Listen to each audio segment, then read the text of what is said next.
जय गुरुदेव, जय माँ गायत्री, सभी को मेरा प्रणाम। आज हम बात करेंगे कि सारे तीर्थ कहाँ पर विद्यमान होते हैं। एक ही जगह है जहाँ पर सारे तीर्थों का लाभ आपको मिल सकता है। आज उसी विषय में हम यहाँ पर बात करेंगे। गुरु गीता की मंत्र शक्ति अमोघ है।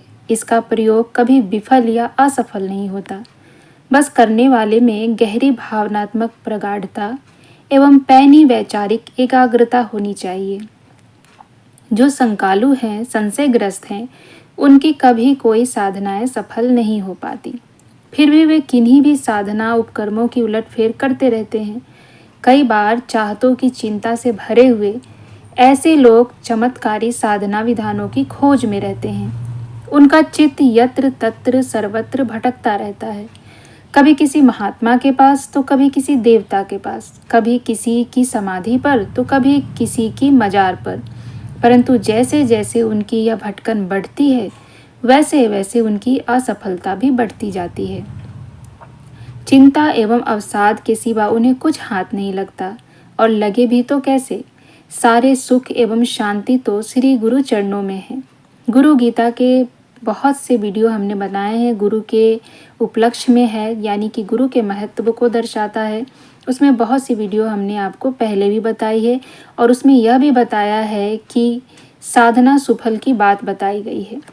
भगवान सदाशिव ने पारंबा भगवती को बताया है कि गुरु गीता के जप अनुष्ठान से सारे प्राणी सभी सिद्धियां प्राप्त करते हैं। भोग और मोक्ष की उन्हें प्राप्ति होती है, उसमें कोई संशय नहीं। भगवान सदाशिव पूरी दृढ़ता से बताते हैं कि हे देवी, यह मेरे द्वारा प्रकाशित धर्म युक्त ज्ञान है। यह सत्य ही है, संपूर्ण सत्य है कि गुरु गीता के समान और कुछ भी नहीं है। एक ही देव है, एक ही धर्म है, एक ही निष्ठा एवं एक ही परम तत्व है कि गुरु से परे और कुछ भी नहीं है। गुरु से श्रेष्ठ न कोई तत्व है और न सत्य। हे देवी, गुरु भक्त को धारण करने वाले माता पिता एवं वंश धन्य है, क्योंकि गुरु भक्ति अत्यंत दुर्लभ है। हे देवी, शरीर, इंद्रिय, प्राण, धन, माता, स्वजन, बांधव सभी कुछ सद्गुरु की चेतना के विस्तार के अन्य कुछ भी नहीं है। इस गुरु भक्ति कथा के अनन्य आयाम बताते हुए भगवान भोलेनाथ कहते हैं, आकल्प जन्मना कोट्या जप तपो व्रतः क्रिया तत्सर्वं सफलम देवी गुरु संतोष मात्रतः विद्या तपो बले नैर्व मंदभाग्यस्य ये नरा गुरु सेवां न कुर्वन्ति सत्यम सत्यम वरानने ब्रह्म विष्णु महेशाक्ष देवर्षि पितृ किन्नरा सिद्ध्यचारण यक्षाक्ष अन्ये अपि मुनियो जना गुरु भाव परम तीर्थ मनर्तीर्थ्य निरर्थकम् सर्व तीर्थाश्रयं देवी पादंगुष्ठे च वर्तते जपेन जय माप्नोति चानंत फल ममाप्नुयात् हीन कर्मं त्यजन सर्वं अस्थानानि चादमानि च। हे महादेवी, सद्गुरु के संतोष मात्र से करोड़ों जन्मों के जप तप एवं व्रत आदि क्रियाएं सफल हो जाती है। हे सुमुखे, जो अपने विद्या बल एवं तप बल के गर्भ में गुरु सेवा नहीं करते, वे अभागे हैं। फिर ये स्वयं ब्रह्मा विष्णु महेश आदि अथवा देवर्षि पितर किन्नर अथवा कोई भी क्यों ना हो, यही नहीं सिद्ध चारण यक्ष एवं मुनिजन भी गुरु सेवा से रहित होने पर हतभागे ही कहे जाएंगे। गुरु भाव परम तीर्थ है, इसके बिना अन्य सारे तीर्थ निरर्थक है। सत्य तो यह है कि सारे तीर्थ सद्गुरु के पांव के अंगूठे में आश्रय ग्रहण करते हैं। गुरु गीता का जप करने से मनुष्य निश्चित ही विजय लाभ प्राप्त करता है। उसे इस साधना से अनंत फल मिलता है। इसीलिए उसे सभी हीन कर्मों का त्याग करके, सभी अधम स्थानों का परित्याग करके इस श्रेष्ठ जप को करना चाहिए। भगवान शिव के इन वचनों का मर्म गहरा है। वे प्रभु कहते हैं कि गुरु गीता निश्चित ही सुफल देती है, परंतु इसके लिए हमें हीन कर्म एवं अधम स्थान का त्याग करना पड़ता है। हीन कर्मों का परिचय तो शायद सभी को है। जो कर्म दूसरे को पीड़ा पहुंचाए, जिससे द्वेष दुर्भावना बढ़े, अथवा जो केवल स्वार्थ एवं अहम के वशीभूत हो किया जाए, वह कर्महीन ही होगा। ध्यान रहे, श्रेष्ठ उद्देश्यों से जुड़कर ही कोई कर्म श्रेष्ठ होता है, फिर वह जब तब ही क्यों ना हो। राक्षस राज रावण महातांत्रिक था। उसे अनेक गुह्य साधनाओं का ज्ञान था, परंतु उसके उद्देश्य निकृष्ट थे। इस निकृष्ट उद्देश्यों के चलते उसके सभी कर्म हीन हो गए और उसे अधोगति मिली।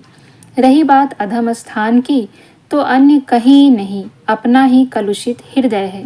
गुरु गीता का जप हृदय गुह्य में किया जाता है। यदि कलुषित हो तो फिर जप कैसे सफल होगा? इसीलिए पहले हृदय के भावों को स्वच्छ होना अनिवार्य है। जो ऐसा कर पाते हैं, उनकी गुरु गीता साधना उन्हें प्रकाश, पवित्रता एवं पूर्णता के अनुदान देती है। इस बारे में गुरु भक्त साधक महान योगी अनंता बाबा का मार्मिक प्रसंग है।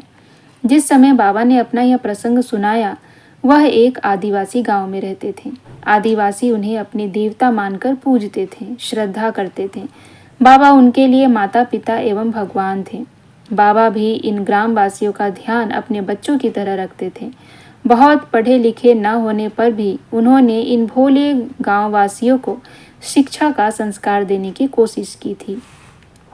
अपने साधारण ज्ञान एवं असाधारण आध्यात्मिक ऊर्जा के द्वारा वह इन सरल ग्रामीण का कल्याण करते रहते थे। उनके पास आश्चर्यकारी शक्तियां थीं। एक बार जब किसी ने उनसे पूछा कि उनको यह अद्भुत विद्याएं कहाँ से मिलती है, तो उन्होंने अपने पुराने झोले से एक फटी हुई पुस्तक निकाली। यह पुस्तक गुरु गीता की थी। उन्होंने इस पुस्तक को अपने माथे से लगाया। ऐसा करते हुए उनकी आंखें भर आई। वह अपने अतीत की यादों में खो गए और जब उभरे तब उनकी आंखों में गुरु भक्ति का प्रकाश था। समूचे मुख पर श्रद्धा की अनोखी दीप्ति थी। अपनी स्मृतियों को कुरोदते हुए उन्होंने कहा कि बचपन से ही प्रभु ने मुझे अपना रखा था। शायद तभी उन्होंने मुझे संसार में रमने नहीं दिया। एक के बाद एक अनेक कष्ट मेरे जीवन में आते चले गए। छोटा ही था तब घाघरा नदी की बाढ़ में सब कुछ बह गया था। माता पिता, स्वजन, परिजन, मुझे अपने कहने वाला कोई न था। बाढ़ मुझे भी बहा ले गई थी, पर मुझे तब होश आया जब मैंने स्वयं को एक सुनसान स्थान में बने शिव मंदिर में पाया। मेरा सिर एक वृद्ध महात्मा की गोद में था और वे बड़े प्यार से मेरे माथे पर हाथ फेर रहे थे। मेरे आंखें खोलने पर उन्होंने मेरी स्थिति जानी, कुछ हलवा खाने को दिया। कई दिन बाद जब मैं स्वस्थ हुआ तो उन्होंने मुझे पढ़ाना शुरू किया। संस्कृत व हिंदी का साधारण ज्ञान देने के बाद एक दिन उन्होंने मुझे गुरु गीता की पोथी थमाई और बोले, बेटा, इसी ने मेरा कल्याण किया है और यही तुम्हारा भी कल्याण करेगी। कोई शिष्य ऐसा नहीं, तुम भी नहीं तो हो सकते। मेरा कोई शिष्य नहीं है, तुम भी नहीं हो सकते। भगवान भोलेनाथ सबके गुरु हैं, उन्हें ही अपना गुरु एवं ईश्वर मानो। गुरु गीता उन्हीं की वाणी है। इसकी साधना से उन सर्वेश्वर को प्रसन्न रखो। इसी के साथ उन्होंने बताई गुरु गीता की पाठ विधि। साथ ही उन्होंने कहा कि कोई साधना कठिन तप एवं पवित्र भावना के बिना सफल नहीं होती। उस महान संत के सानिध्य में यह साधना चलती गई। अंतःकरण के कोनों में आध्यात्मिक उजाले की किरणें भरती गई। गुरु गीता की कृपा से सब कुछ स्वतः प्राप्त होता गया। समय के साथ अंतस की संवेदना इतनी व्यापक होती गई कि सभी कुछ स्वतः मिलता गया। जब उन महान संत ने अपना शरीर छोड़ा तब मैं वहां से चलकर यहाँ आ गया और जीव सेवा को ही शिव सेना मान लिया। प्रभु की कृपा से मुझे सब कुछ सहज प्राप्त है। गुरु गीता के अंतर रहस्यों को जो भी जान लेगा उसे भी ऐसा ही दिव्य अनुदान मिल जाएगा। इस गुरु पूर्णिमा पर गुरु के इस महत्व को बताने का मेरा एक ही उद्देश्य है कि आप सभी गुरुदेव से जुड़े। गुरु से बड़ा इस संसार में कोई नहीं है और गुरुदेव ने तो हमें कहा है कि वो ढाल बनकर सदैव हमारी रक्षा करेंगे, परंतु गुरु के प्रति हमारा भी तो कुछ कर्तव्य है। हर व्यक्ति प्रेम चाहता है। क्या गुरुदेव हमसे हमारा प्रेम नहीं चाहते होंगे? क्या गुरुदेव हमसे यह नहीं चाहते होंगे कि उनके शिष्य उनसे अथाह प्रेम करें, उन पर विश्वास करें, उनके प्रति श्रद्धा प्रकट करें? क्या गुरुदेव के प्रति हमारा कोई दायित्व नहीं? क्या गुरुदेव के प्रति हमारा कोई कर्तव्य नहीं?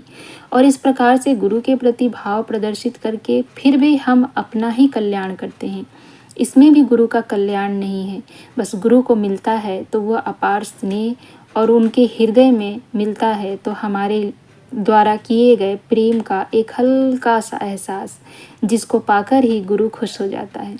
हर गुरु अपने शिष्यों से यही चाहता है कि उनके शिष्य उनके प्रति श्रद्धा अर्पित करे, उनको अपना जीवन समर्पण करे, उनके प्रति विश्वास रखे और उनके लिए उनके हृदय में ढेर सारा प्रेम हो।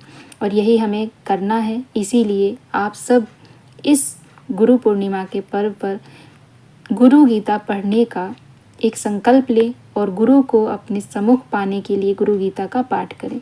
गुरु गीता का पाठ आपके जीवन की हर समस्याओं को दूर कर देगा। एक बार इसे कर देखिए। और जिस प्रकार से हमने बहुत सारे महत्व बताए हैं गुरु और शिष्य के रिश्ते के विषय में, आपने भी सुना है। उन सभी को ध्यान में रखते हुए यदि आप इसका पाठ करते हैं, संपूर्ण सरलता से करते हैं, हृदय से करते हैं, मन को निश्चल करके करते हैं, तो आपको इसका लाभ अवश्य मिलेगा।